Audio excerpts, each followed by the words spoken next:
Hey, what do you say? It's Michael at Medium Rare Cards and your co-host Josh from Grand Slam Cards. Welcome to another episode of the Talking Shop Podcast, the podcast that we named the Talking Shop Podcast before anyone else. Wink, wink. Inside joke. Inside joke. How are you, Josh? How was your weekend? A blur, but it was good. Why was it a blur? Must have been busy at the shop. Yeah, the shop was pretty busy. Good. I have 5 kids. We're getting ready for Christmas. And I was just talking to somebody today. It feels like it goes October 1 and then some January 15th. Like this. It like flies. And no matter what you do, it's in fast forward and you're just hanging on for dear life at that point. I would agree with that. I you went to your show, didn't you? I did. I was about to say I was in Raleigh. It's the first time I've been to the Raleigh card show. It was a very, very, very busy show. I was hopeful that it was going to be busy, but shocked at the traffic. It was a 3-day show. I didn't get there until Saturday. But it was steady. The only time it died down is that sort of the witching hour there at like 3:00 on Sunday when, you could tell the vendors that have more than a 4-hour drive, they're gone. They're like breaking down. But we stuck it out till 4:00 on Sunday and it was steady. So much busier than Asheville, like in comparison, because I was at Asheville with you. Yeah, I would say if Asheville was a 4 on the busyness scale, Raleigh was close to an 8. Wow. It was busy. I was very discouraged the first day just because it was clear I had put stuff out that no one was really looking to buy. Oh, you didn't have prices on it. That's why. That's right. I'm in the unpriced camp. No, I think part of it was half of my showcase was soccer, and by Saturday, every person that was on there in my showcase, their teams had been eliminated from the World Cup. So there was very little buzz behind that, and so when it's not buzz, it's collectors. And at that show, I got some inquiries about specific players, but shockingly enough, until about 3 or 4 o'clock, the only person that anybody was asking about was Messi, and Brock Purdy and Brock Purdy. A lot of that. Did you do more money volume wise in Asheville or in Raleigh? Without giving numbers, I did. So I had another lightning strike. Like I talk about my Nashville show where sports card investor Jeff Wilson came by and bought up a whole bunch of cards and sort of made my weekend.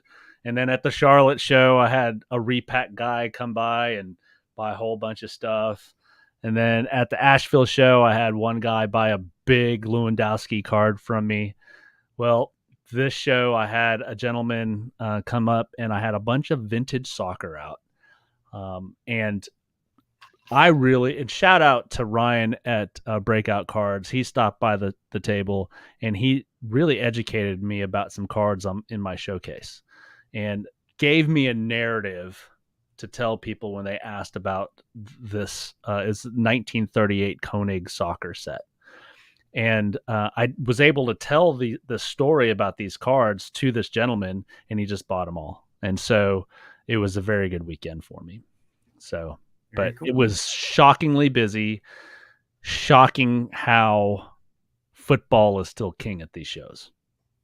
Not football. And not football, not soccer. Like American football is still king. You know, Jason, our good friend Jason, I was set up with him. He was literally out of football inventory in his showcase. Yeah. So it's strange, you know. Next week when we wrap up sort of our shows for this year, we'll probably talk about the NFL and what those standings look like and our predictions, because we'll probably take a break and then come back sometime in January. But yeah, it was a good show. Really, really busy. Certainly one that I will go to next time if there's space for me. So, well, I want to go too. Yeah, February. Did you see the NBA MVP trophy has been redesigned and renamed? Did you see that today? This is not a joke. This is real. To the Jason Tatum Cup? No, the Michael Jordan. The Michael Jordan. Like, did you see that today? I did not. Look at you dropping some news on me. Yep. I figured I better tune in with some news for once. Way, me and Andrew were talking about it, but they renamed the Defensive Player of the Year trophy. It's the Hakeem Olajuwon trophy. The Wilt Chamberlain trophy for Rookie of the Year. John Havlicek trophy for Sixth Man of the Year. George Mikan trophy for Most Improved Player, and the MVP is the Michael Jordan Award. We'll go to. Wow, I did not see that. They just dropped that today, so a little news nugget for our two viewers. Hey, it's Cobb. What's up? It's Cobb. Good to have you here. Yeah, you know, I think I'm sticking with my pick there. I think Jason. I think they've lost a couple in a row now. But I'm still sticking with Tatum. He looks really good. I'm sticking with the underdog, the Warriors. Yeah. They've not been stellar this year, but I'm telling you, they're like the Patriots in their prime. They'll stumble, and it's like they'll be there at the end. The Warriors are going to be there at the end. I guarantee it. Hey, Josh, before we go on to the rest of the things I want to cover here in the opening rip, let me just give a quick rundown for those of you who are tuning in for the first time. This is not our typical format because over the last couple of weeks, we've had folks that we're interviewing, but after we get through the opening rip, we're going to talk about what's coming to the shelves at Grand Slam. Then we're going to bring on Andrew at St. Croix Cards. I cannot wait for you guys to meet this guy. I've just enjoyed the content that he's pumping out there for SlabStox FC. Then we're going to do a little bit of show-off time with Card from the Vault, talk about what's coming to the shop next week, and then wrap things up, as usual, with Crazy Stat of the Week. But Josh, a couple things I do want to talk about with you, or just one, and it sort of dovetails into things that I think make you and your team great over at Grand Slam. But did you hear about this situation that Ty with Bench Clear Media had with a card that he sent to PSA? No, I saw your note in the notes. I'm curious. Tell me. So I think it was a Trey Lance. It wasn't a ultra high-end card.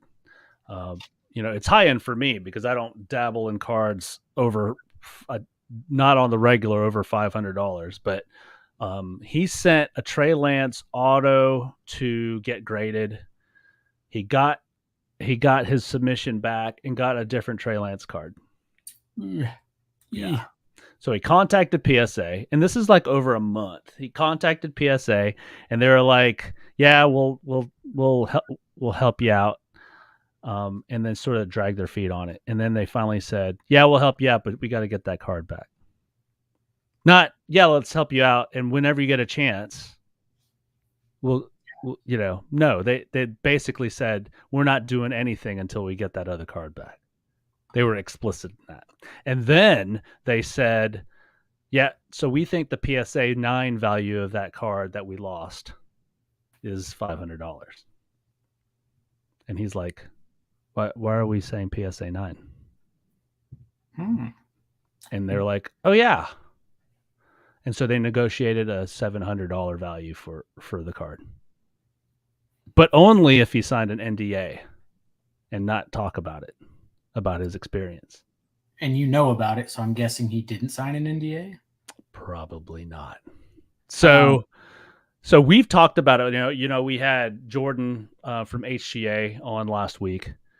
You have alluded to the fact that there are people that just hate PSA because of the customer service experience that they're receiving. What are your thoughts about this? I mean, this thing is getting out of control now because Ty and his team, they do great content. This is making the rounds now. So what are your thoughts about this? But it's PSA is like the unstoppable juggernaut. You know, you're not going to be able to, even if they lost, 5,000 people, as an exaggeration, decided not to grade with PSA because of this, then what? They're going to grade with another company that their cards aren't going to be worth as much. So no, they're like, they know they've got you and they know that they're the king. And in their defense, though, if someone called me and said, you sent me the wrong card, I'd like you to make this right, I would like the card back, because anybody could call and say, you sent me the wrong card, you need to make this right, and then I'll send you the card back. No, I mean, as a business, I'd be like, well, send us the card. We've got it back in our possession. Then we'll do everything to make it right. Although it doesn't sound like the experience was that good, but no. I would probably want that back. And then did the PSA 9, did they base it off that? Because it's like, look, the majority of cards that get sent to us do come back 9s. So we've got to kind of treat it as a 9.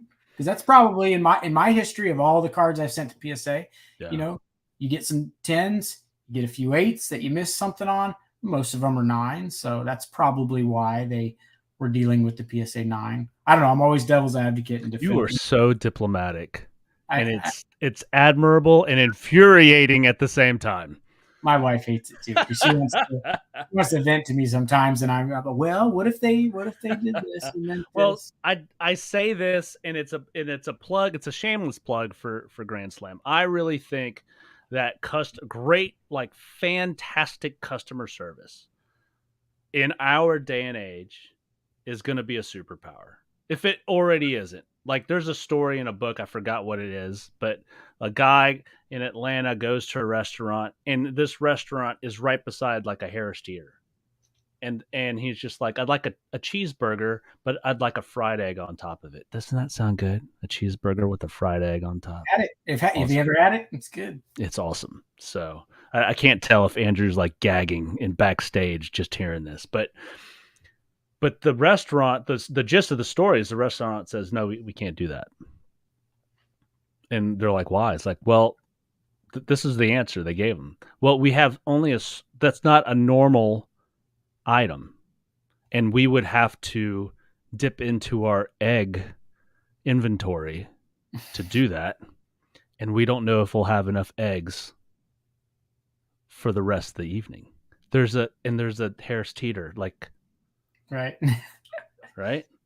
And so the guy's like, okay, we're leaving. And he tied it back to that one egg. We're talking like, well, nowadays it's like $15, but that one egg back then, 50 cents. Yeah. Right.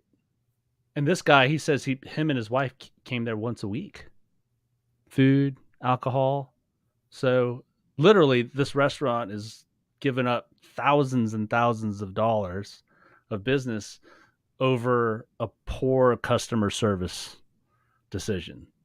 So Two things. I think your team there, I've seen you guys interact with customers. I'm on this podcast because of the way you and your team interacted with me as a customer. So that, and, like I said, great customer service is going to be, if it not already, a superpower. I think it's one of the things that keeps companies like SGC in the fight. because they're in a fight. They got to feel like they're ice skating uphill a little bit. But if they keep Peter and his team over there, keep treating his customers the way they're treating them, hopefully it works out for them in the end, and there's a spot for them in the hobby long term. So, and I will say, all the vintage cards that I sold to this guy, SGC slabs. So there you go. There you go. Moral of the story. There's not really one. I just wanted to say that.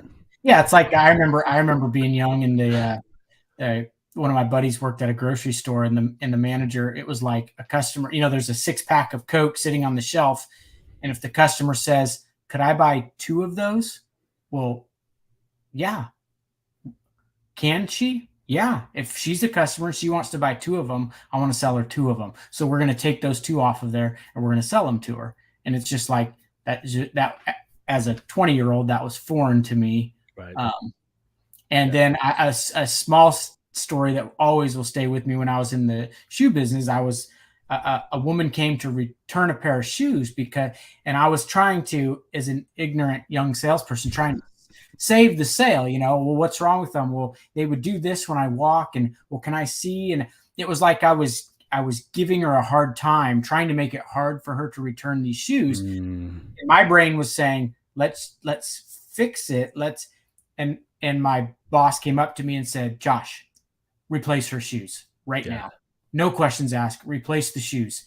And then we did. She left, and he kind of opened my eyes to, you tick her off and save that one sale, she's never coming back. Right. She's a good customer. And so how many shoes is she going to buy in the future from that local small shoe store? Right. She's going to come there every time because they treat me right. So I always remember that one time. Yeah, we ate that one sale. Like the egg, they should have ate the egg, and then it yes, was they should have. All right, let's talk real quick. I see Andrew just chomping at the bit there backstage, wanting to get on screen, and I want him on screen too. So real quick, Josh, what's coming to the shelves of Grand Slam this week? Yep. So Contenders Optic Basketball. Ooh, big one. Always a nice one. I'm priced, I think, below internet price. So that arrived today, goes on sale tomorrow. Topps Chrome Black and Topps Triple Threads Baseball both come out on Friday. So fantastic. 3 good products this week. I've never opened up Topps Chrome Black Baseball. I opened up Topps Chrome Black Star Wars because I'm a nerd and I love that stuff. But is it the same format? It's like 4 or 5 cards. It's like a breaker's dream, right? It's like 4 cards in there. Yeah. So Topps Chrome Black is 5 cards. 5. One is autographed. Okay. Is the Star Wars more like Panini Black Football, where it's one little box? Is that what the Star Wars is like, or is the Star Wars in a big box? It's the big box, but you're right. There's like 4 or 5 cards in there, and it's exciting because you're like going in there and you don't want to see the hit, and sort of it was fun. If you open up a Star Wars box, then you look at the auto and you're like, "Hello there." I know. You get it? No. Explain. Obi-Wan. Oh, hello there. Hello there. He's famous for his hello there. Hello there. Like, you got to do the British accent. You're killing me. I thought you were a real true nerd. No. Yeah. Nope. Half a nerd. So, and then Origins International Football Blasters. We sold out of those today.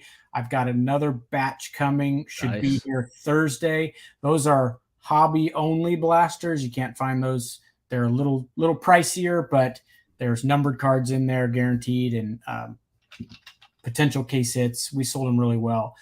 So if anyone likes those will be back in the shop probably Thursday. Awesome. All right. Without further ado, let's bring on Andrew here real quick.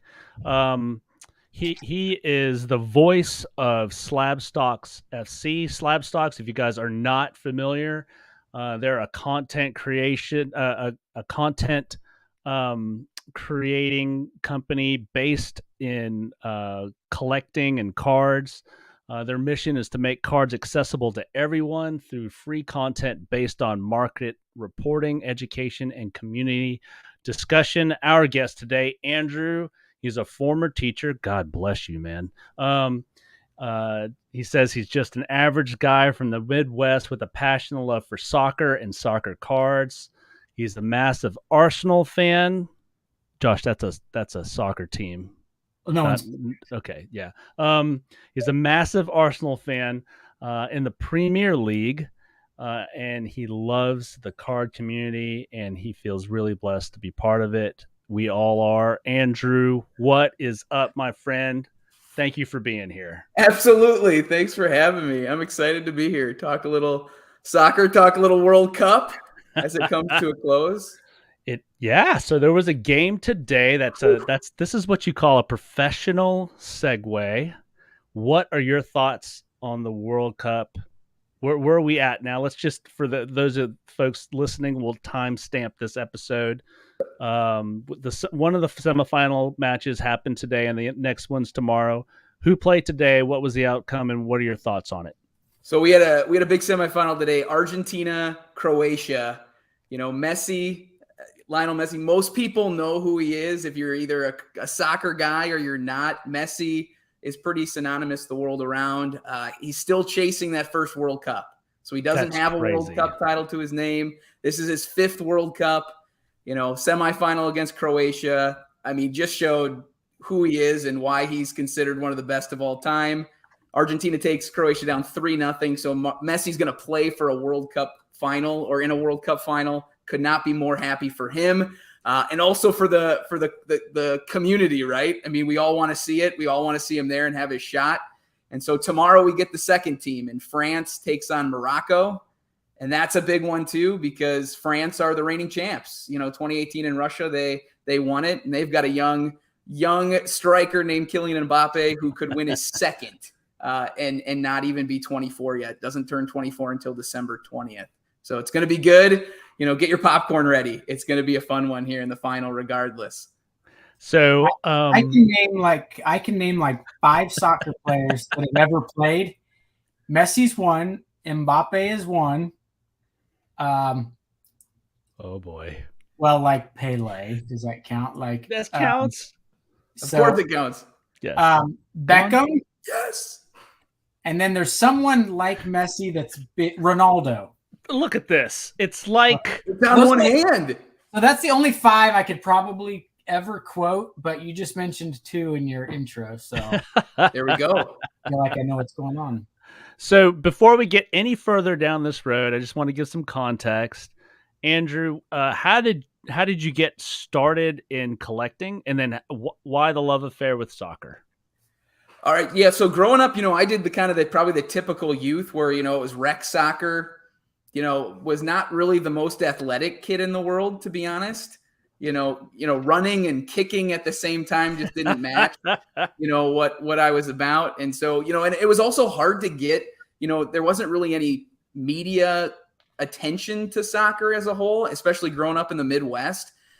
So very quickly my passions like deviated to, football, the Green Bay Packers, the Brewers, even though they were terrible, the Bucks, had Ray Allen and Glenn Robinson. So I was always there. And so I was a big sports guy and a sports card guy, but also there were no platforms really to like move cards, trade cards, and not a lot of my friends did it either. So really it was me hoarding and collecting and not really having anywhere to go with cards. And Right. So that's kind of where, if you don't have people around you that collect, I was probably the typical, high school happened and I didn't collect, and college happened. And then I'm one of the COVID people that, got COVID in February 2020 and was in my basement, isolating from my wife and our 2 kids. And all of a sudden I was like, what's in these totes? And it was all my old hoarded sports cards that my mom had dropped off and was like, get them out of my house. Right. Started looking through them again and,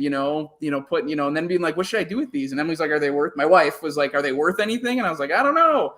And it just kind of got me back into the hobby. And, I kind of went to my first show and, then I actually met Aaron and SlabStox at my first show. I was debating going to the Wisconsin Dells show. It was this big show in the Midwest. Right. Because I didn't want to miss the games. I'm a bigger soccer fan than I am a card guy at the time. And so I was like, I'm not going to go. I'll just watch the games at home. I went and Aaron had it projected behind him at his table. That's cool. And I was like, can I just stand here and watch? And that's kind of how I'm, that was one of the, my first intros to SlabStox and being able to watch some soccer and talk. And we've been, friends ever since. But for me, it was just soccer was really 2010. I met a buddy that, a teaching friend that was in Phoenix, Arizona at the time. And he was a huge Arsenal fan. And, I was far away from the Midwest. And he was like, this is great stuff. You're a runner. I kind of try to run on the side. And he's like, I think you'd really dig it. And I just, drank the Kool-Aid and I was in full, I was fully immersed and I was all in on Arsenal and London. And, so it's been a decade and it, it continues to drive what I do in my free time. That's awesome. Yeah. I started in soccer because my daughter started playing soccer and I needed to learn the game to the point where I could yell something more than just run and kick the ball. I needed to exactly. So that was my introduction to the sport, and it's been fun, especially with the World Cup this year. So what are your thoughts on this year's World Cup? I mean, this is sort of the biggest event soccer-wise since the hobby boom. And so what are your thoughts, some biggest surprises, biggest disappointments? What are your thoughts on this year's World Cup? Well, I think, we've all waited so long for it, this huge buildup in waiting for the World Cup. And I love it. I love the passion. I love the fans. I love, just the pride in country. Some of my friends who don't care about soccer for 3.5 years are already like, hey, what's the U.S.'s chances? Give me your thoughts. I gotta know I'm in. It's kind of like the Olympics. Every 4 years we're diehard fencing fans. And we're cheering those gold medals. Kind of same thing. But I've really been impressed. With some of the young talent that's kind of come to the World Cup and been on the main stage. They're playing well. I think a big disappointment for me again. I had this dream of Messi versus Ronaldo in a World Cup final to who's going to get that World Cup. Yeah. And so when they bowed out and lost 1-0 to Morocco, that was a bummer. But I mean, you've had upsets. You kind of, this whole idea of expect the unexpected. You never quite know what you're going to get. And you got teams like Australia getting into the knockout rounds. The U.S. men's national team gets into the knockout rounds, which I think was great for U.S. men's soccer. It's just been a lot of fun, being able to track it and enjoy it. Now it is in the winter, which, a winter World Cup has been odd. But it's been, it's for me, it's, November 20th was the start. It's been Christmas every day since. So everybody's building up to Christmas and I'm living mine right now. Right. So educate me, since Michael makes it very clear every episode, I don't know anything about soccer. Do you think, and I kind of do, but I want to hear your take. Do you think soccer will be much more mainstream in the United States here in the next few years? I think 100%. As we build to 2026 in the World Cup, one of the great things about the U.S. is the infrastructure is already in place. It's not like places like Qatar where you're building every stadium. We already know where these sites are going to be located, and there's going to be a marketing and kind of a buildup and a push to all of these sites. So I think it's only going to continue to grow, and you have an extremely young, exciting team. You have, one of the things about the U.S. men's national team was that it was either the youngest or the second youngest team at the World Cup. And so you've got these guys who have now the experience, and now it's, where we got out of group, it was, hey, this is really great. We kind of, that's where we were expected to be. I think the expectations kind of ratchet up a little bit in 2026 to make a deep run, with the talent that we have and the talent that's in the pool coming up in the teenage realm, 16, 17, 18-year-olds. Yeah. I've always kind of wondered if all the, my kids, I mean, one of them played soccer last year, and these 7, 8, 9-year-olds that are now growing up and being immersed in playing it as they get old enough to start collecting and have jobs and buy stuff, if that would also, maybe draw focus to soccer in the retail world. Yeah. Look, real quick, so 7 cards. He's saying Morocco already made history, being the first African team in the World Cup semifinals, and they haven't allowed a goal, right? Really? Yeah, well, they haven't allowed the only goal they gave up was an own goal, so they scored it on themselves against Canada in the group play. So they haven't given up a goal. Another team has not scored on them. They've scored on themselves, and they still, and it didn't cost them, so they're playing extremely well. I'm excited to see. People keep checking the box of France in the final. I wouldn't be too sure. They're stout defensively. They're good tactically. It's going to take a lot to break them down. Now, France has the attacking abilities to do that with one of the in my opinion, the best player in the world in Kylian Mbappe. But it's going to be a dogfight tomorrow. It's going to be a good one. So I've always had this take, and I'm interested to see what you say about it, Andrew. So my take has always been, when athletes that look like LeBron James choose soccer over basketball or football, it's over for the rest of the world. What am I being naive? Is that too broad of a brushstroke there?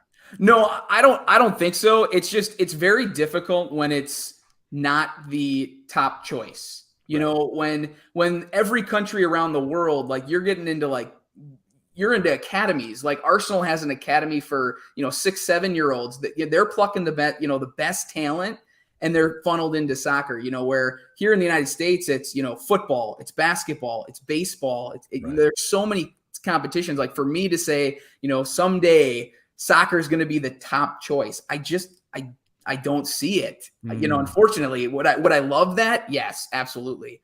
But yeah, I think if you could find a way in the United States to funnel, LeBron James as a goalie or a center back. Could you just, aerial assault, Tyreek Hill as a winger with a finishing right foot. You're talking Blaze. Yeah, it would be incredible. And this is sort of presenting itself a little bit. It's manifesting. How do you know what the physical sort of stats on Erling Haaland are? He's what? He's like 6'4"? Yeah, he's 6'4", 6'5", 230, 240. Who can run like the wind, right? Right. So I just described Gronkowski, right?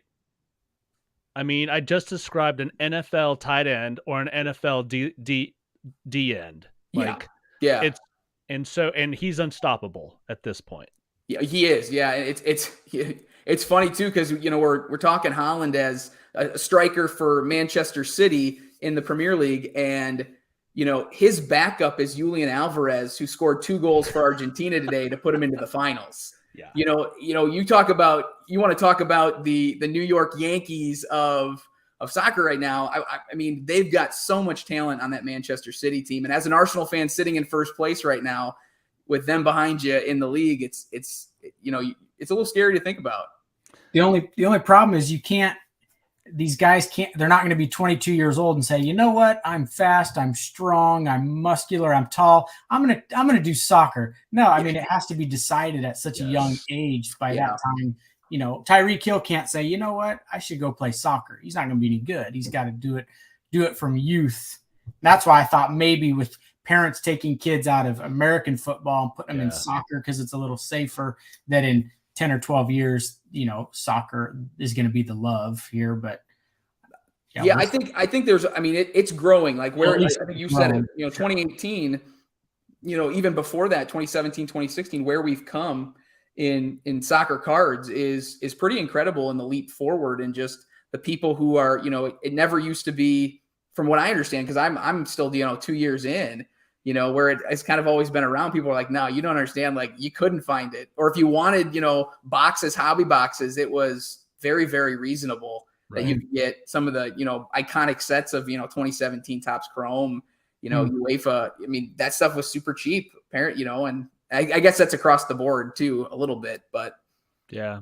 So, and another great segue. Thank you for that. If somebody like Josh, not Josh, the store owner, not Josh, the Brady enthusiast, but Josh, the card collector. If somebody if they saw the World Cup, they fall in love with the action. If they wanted to get started in soccer cards, what would you say? How would you guide them if they're listening to this and they fast forward through all the banter, and they said, you know what, I want to start collecting soccer cards? How would you suggest somebody get started? Like for me, maybe it's a teacher in me, but I'd be like, you know what, educate yourself. I think a part of that is, finding people. Like for me, it was great because finding people to educate me on some of the brands of soccer, some of the players. I kind of had the players and the leagues down. I knew that, but like I really needed somebody to kind of walk me through and show me. And that was one of the things that, the soccer card community was just amazing because it is such a tight-knit community. It was, well, how can we help you? Who do you like? Asking the questions to me, like, what do you want to collect? Do you have a player in mind? And then on that note, being able to kind of walk you back and say, okay, here's what's available. Here's what's a good, a good starting point. Now, I grew up in the 90s, early 2000s. And so one of the great things about soccer for me when I came in was the branding was still very similar to what I remember leaving, in the 90s and early 2000s. So when they said, hey, you should take a look at 2017 Topps Chrome, that resonated with me where people were like Prism. And I'm like, I have no idea what you're saying or what you're talking about. Who's in prison? Yeah, like exactly. Like, so when you have some of that branding that was similar, for me, that was helpful as well. And I think for a lot of people too, if they are, mid 30s, like Topps and Topps Chrome is something that they know. And you can kind of dump it right into the soccer community and the soccer card world. But I would say ask questions, reach out. Don't, it's really easy to want to just throw money at something, but making sure that it's logical. It's something that you appreciate, you like it, not just chasing, a sport because you think it's going to be the next big thing. Like there has to be a nostalgia factor or even an attraction to it. Right. Yeah. There's probably got to be the education part, because I remember when I got noticed that I was going to have allocations on Topps Chrome Soccer, I text Michael and say, hey, I'm getting a case of Topps Chrome Soccer. And he's like, is that MLS? I'm like, MLS? Yeah, it says MLS. Oh, okay, never mind. I'm like, oh, Major League Soccer. Is it all the same? So like everyone poo-pooed MLS because I didn't know anything about it. I mean, I guess that's not the desirable soccer. So, there's some players in there. There's some players that are really desirable. But, yeah. Okay. On the early side of things. Like we come at it from like this United States focus of like the NFL is the best football league in the world. Major League Baseball, NBA are the best leagues in the world, where you get to MLS and not even in the top 5. Yeah. It's outside the top 5. And so, yeah, that's where it kind of changes and people, their perspective. And, when you can go to a Minnesota Loons game and see Major League Soccer, it's very different in the, Major League Soccer is very different than you get in like La Liga, which is like the Spanish top division, just different quality of play. I'm already lost. Yeah, I know. Sorry. So what would you consider? So you mentioned some brands, Topps Chrome. Yep. Panini has Prism. What's sort of a starter set? I'm talking like, a good way for somebody to spend, stay within budget, but get to learn some of the players and some of the teams. Is it sort of the same parallels as other sports? I think you said it best where, like go with what you know, or what, maybe start with what your Mbappe's, your Haaland's, your, Messi's, your Ronaldo's, the players that are kind of the well-known ones. I kind of like people to start there because if you latch on to a Messi, you're okay. Now, Messi plays in Paris for a club called PSG. And now, if you kind of clue in on, get a card of his and you're looking at the score sheet, okay, who else is on that team? And you start to very quickly branch out of, you have one player and now you have the starting 11 for PSG. Okay, now these are 11 players that maybe I'll collect as well and look for cards. And I think it's a slow process because there is so much, but really starting, small with a player that and usually a lot of people start with ones that they know are pretty good, in case that, they want to trade, that you have the ability to move those cards a little bit if that's something that you'd want to do. But yeah, start small and just, learning over time, because it doesn't happen overnight. And I'd be the first one to sit here and tell you, you can throw me names, and I might be like, yeah, I don't know who that is. Right. Now, for those who are listening or watching, thank you. If you've made it this far, Josh seems to stay away. I don't know how many Red Bulls he crushed before this episode, but he still is alert here. But so in football, the quarterback position is the most collectible. Yep. In baseball, it seems to be that shortstop, the shortstop center fielder, sort of the collectible positions. In soccer, is it only offense, or do the defensive players in soccer get any love? It's mostly, it's kind of like the defensive side of the football, right? Right. You got iconic guys like Lawrence Taylor, Michael Strahan, that are pretty affordable because they're defensive players. Same thing with soccer. Okay. You got your goal scorers, you got your attackers that seem to be very desirable. And even we're starting to kind of move into that era where, the 17, the 18, the 19-year-old kids that are the prospects, the rookies, they command really good money comparative to some of their counterparts that are still goal scorers, but 27, 28, 29, so people tend to look at more of the, I guess you could say, prospecting, hoping that they're going to be the next great thing. And so, I'm seeing a lot more similarities now with soccer, and maybe you guys could, Michael, you could jump in too, but I see a lot more similarities with soccer now in some of the mainstream sports that we've had in the country for a while. Yeah, my buddy Jason, we talk soccer all the time, and his roots and my roots were in baseball. And I tell him, in this steep learning curve of soccer, if you're able to sort of leverage that skill set of being able to, identify players in the Bowman sets, and those prospects, those first Bowman cards, and use that skill set, that you can apply that to the world of soccer. Yeah. And the difference is like with, the kind of the crazy thing with soccer is you've got, where baseball, you've got the minor leagues, right? Kind of similar. You got A, you got AA, you got AAA. When you get to soccer, it's like, okay, well, you've got Serie A, which is the Italian top division. Then you've got the Premier League, which is the top division in England. Then you got Ligue 1, which is the French top league. So you got like 5 different leagues that you're trying to look at all the talent and to see if there's any cards there. It can get overwhelming very fast. That's why I say start small and you kind of try to build yourself out until you kind of know kind of the nuances of all of them. Are the 5 guys that I named, are they offensive guys? All offensive. Yeah. Do they not I just assumed they all ran the field. Do they not cross the center line, or? Some of them will, yeah, but most times, like if you're a striker, if you're up on top, you're not probably tracking back unless your manager, that is the style of play, like the pressing where they're trying to grab the ball back as soon as possible. But sometimes, like Ronaldo is not the most well known for his defensive prowess. He's more looking to get that goal. He's not looking James Harden of soccer. The James Harden. I'm just here to score. Yes. Yeah. If I played, I'm a ball hog, so I'd be just running all over the entire field nonstop. You can't play volleyball with me because wherever the ball is, that's where you go.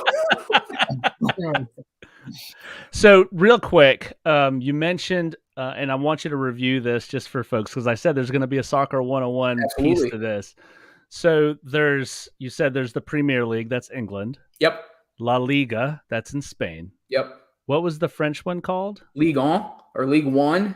Okay. Is France. Okay. And then you got Serie A, which is Italy. Okay. And then the Bundesliga, which is Germany. And the Bundesliga kind of has more attachment to the hobby because you have some standalone product. You have Topps Bundesliga, you have Topps Chrome Bundesliga, where you have all the teams just in Germany. And that's been a kind of a big product because you have really bigger names. Erling Haaland was at Borussia Dortmund, which is a team in Germany, and he was there, and he's one of the best. Jude Bellingham is a midfielder. He's English. He plays for Borussia Dortmund, but he's 19 and kind of looked at as like the next big thing. And so you've got a bigger names there, but yeah, there's more standalone products. Whereas if you get to things like Chronicles, you kind of get, a little bit of Italy, you get a little bit of Spain, and you get a little bit of England, all in those mini boxes. And those are club teams. Those are club teams, not country. Yeah. So Right. yeah, they, you follow certain clubs like Arsenal, and then if they're good enough, they'll represent their club, Arsenal, and then they'll also represent their country or the country that they've chosen to play for based on, grandparents and parents. And I wanted to ask you about that, right? Because on the United States team, there were several players that could have played for other countries, correct? Yeah. I mean, one of the biggest one, I'm a huge, Tim Weah is a winger for the United States. Yes. His dad, George Weah, is the president of Liberia.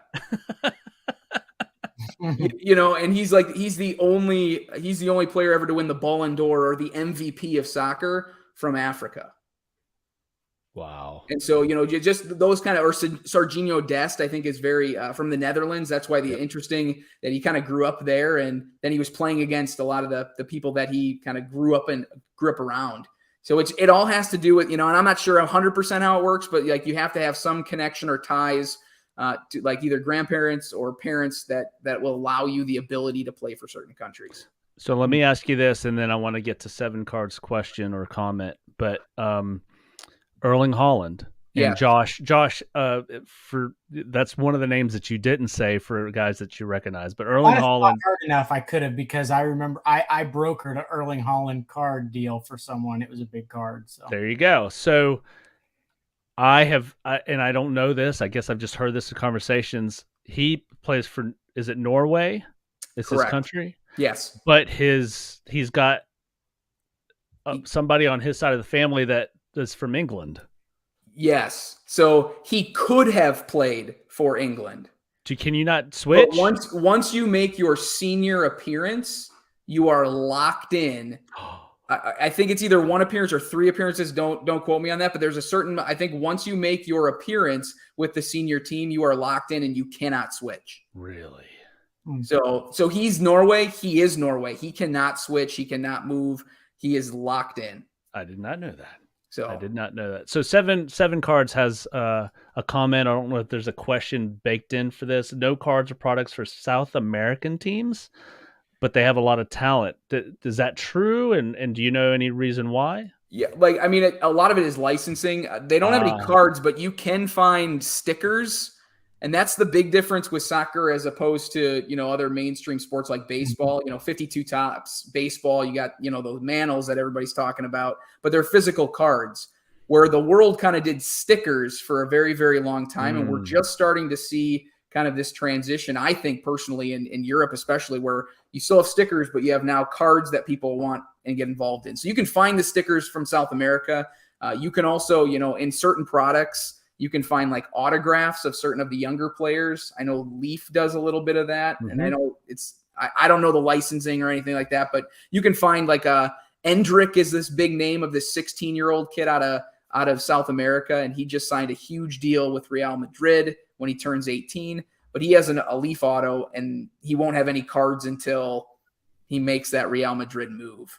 My goodness, 16 years old. I couldn't drive million, right? Yeah. For a transfer, not even for a contract. All right. So, and just to wrap things up, we got to get going here. In professional soccer, they have, in the United States, there's free agency. There's these, there's different windows of time. Yep. Where players can get traded, or if they're a free agent, they go for the biggest contract. What is it in professional soccer, and how can people leverage those times if they're looking to maybe move cards during those times? Yeah, being aware of players in there. So there's 2 windows. There's the summer transfer window, and then there's the winter transfer window. So the summer transfer window opens up right around, I think it's July 1. Runs for just the period of the summer where you can transfer someone's you can pay a transfer fee and get a player, where it's not like their contract's up, free agency. It's not Aaron Judge style. It'd be like Aaron Judge, signs this big contract, gets 2 years in, and instead of being traded, he's just transferred for a sum of money. So you can put together these super teams, if you wanted to, if you have endless pockets, or if your teams, if your players would get you a big transfer fee that would help your club financially stay solvent. Like that's why a lot of young players get transferred on, even though they are huge quality, to bigger clubs, because it helps the financial books of the clubs that maybe don't make as much money. So you're saying this would be like Aaron Judge signing this contract and then the Yankees loaning him to the Braves for a season. Correct. Like they could, yeah. So like right now, Ronaldo's kind of had a rough spot with Man United. He's been told he's not going back to Manchester United in the Premier League. And so he's probably looking for a loan right now. And the winter transfer window opens up in January. And so he could be loaned out. Like that would be like Tom Brady being loaned out to San Francisco in their title run here, and could maybe get another Super Bowl or get a trophy. Like it just is. It's mind-boggling to me, and it's so much fun. And then with soccer, and I know Josh is the big thing for me is relegation. One of the things that bothers me in mainstream sports is like tanking for top picks. Where in soccer, like in the Premier League, if you finish in the bottom 3, you're kicked out of the top league, and you have to play in like a lower division the next year. In the JV team, on the JV league. It's like it'd be like the Marlins being relegated from Major League Baseball and playing a year in AAA. Wow. Yeah. Trying to win to come back up. And so your fans are then left kind of hoping and praying and, can we please go back up? And so like, they're, fan bases are so passionate and they stick with their team, whether they're in the top league or second or third or fourth, they're there for the long haul. Wow. Well, there is a free agent next year. If he were to join one of these teams, I'd be all in on soccer. And Brady is a free agent next year, so if I would jump all in. Okay. I don't know. I don't have much pull at all, but maybe make at the TB12 thing. I think he's very young still.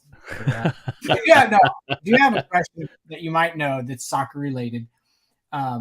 Why do they always have cool hair? Like soccer players always have cool hairdos. I think it's the European style, right? I mean, they're the fashion. Yeah, it's fun to watch. My son's just starting to get into it, and he wanted to get his haircut. He wanted a lightning bolt in the side of his head, and I was like, maybe this is my fault for the whole seeing all the cool hair.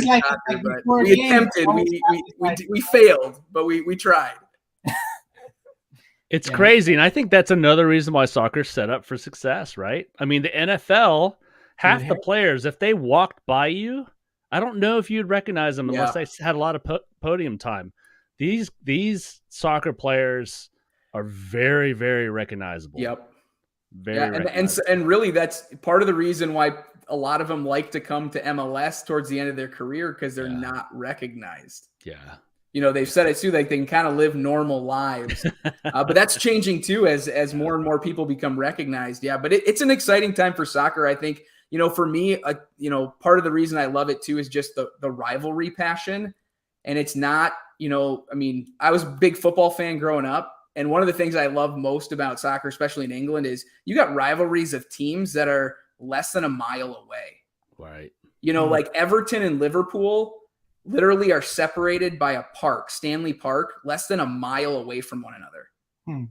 So you want to talk like Bears, Packers, and they both are in Green Bay. Like it would be, it's incomprehensible here in the United States, but like that's, and there's dividing lines, like you're red, you're blue, like there's no in between, and they're living in the same city. So like when one team is doing well, the other team is just that much more angry.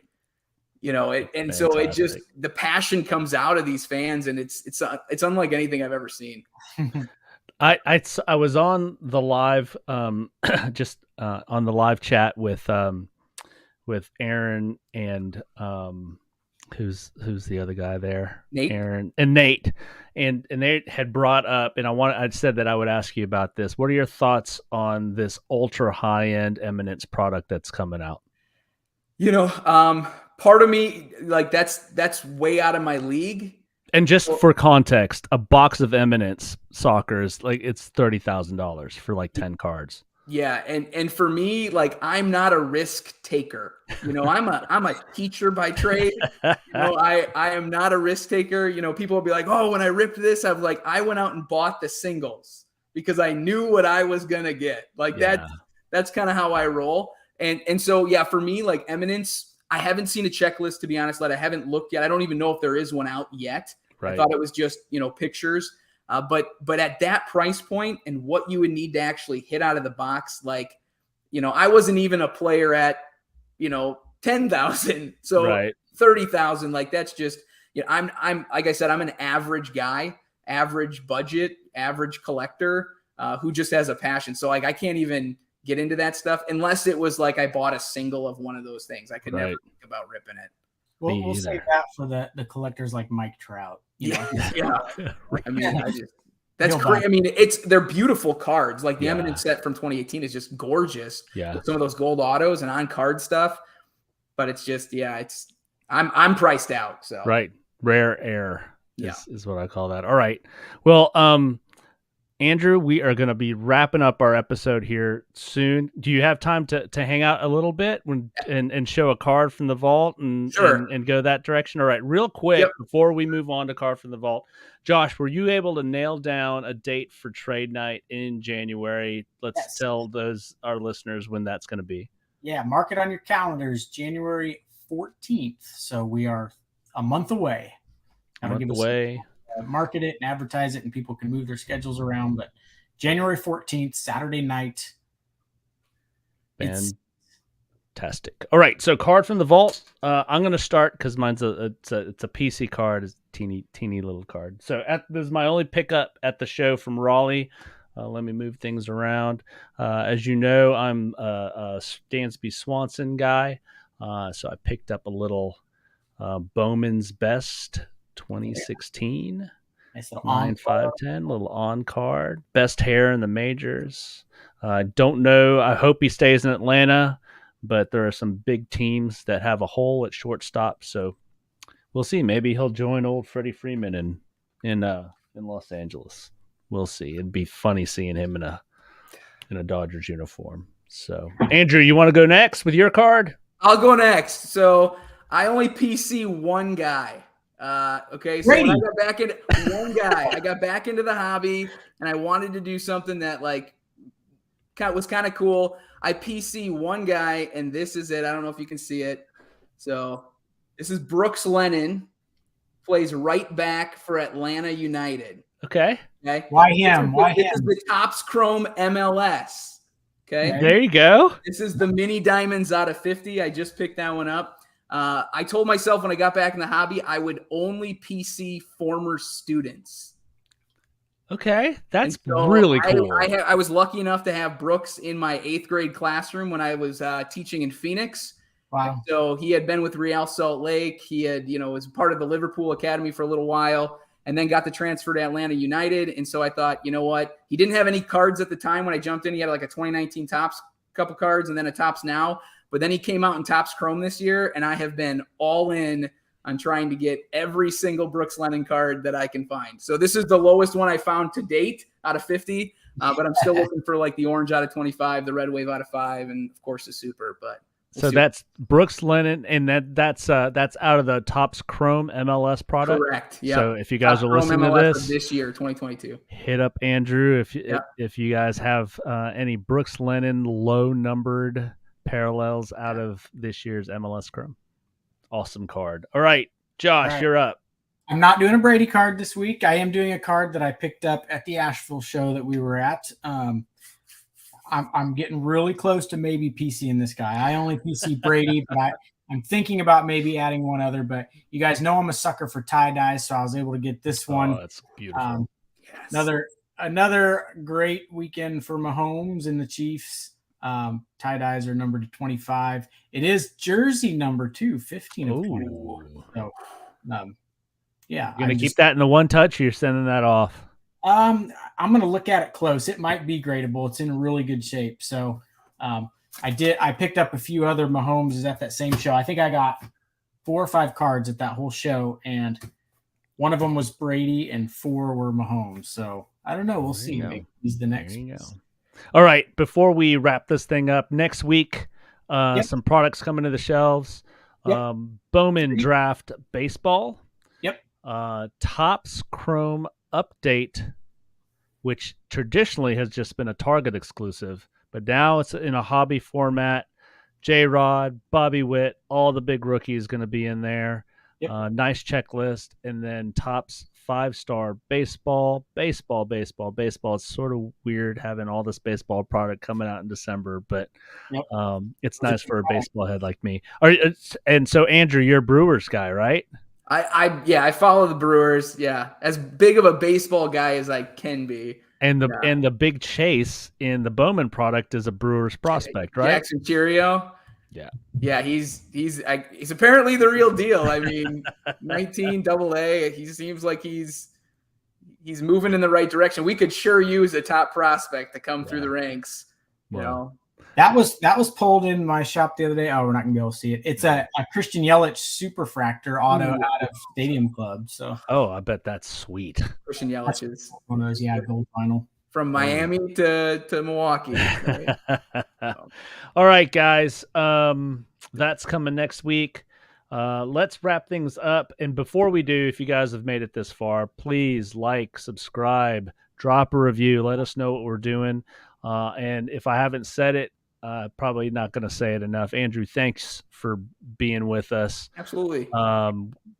It's a thrill for me just because, to talk this much soccer on this podcast, this is like Halley's Comet. We're not going to see this for another 53 years. And if any, as the listeners are like, don't forget Saturday. Yes. Saturday, the final, the World Cup final. I believe it's on 10 o'clock Eastern time, 9 o'clock Central.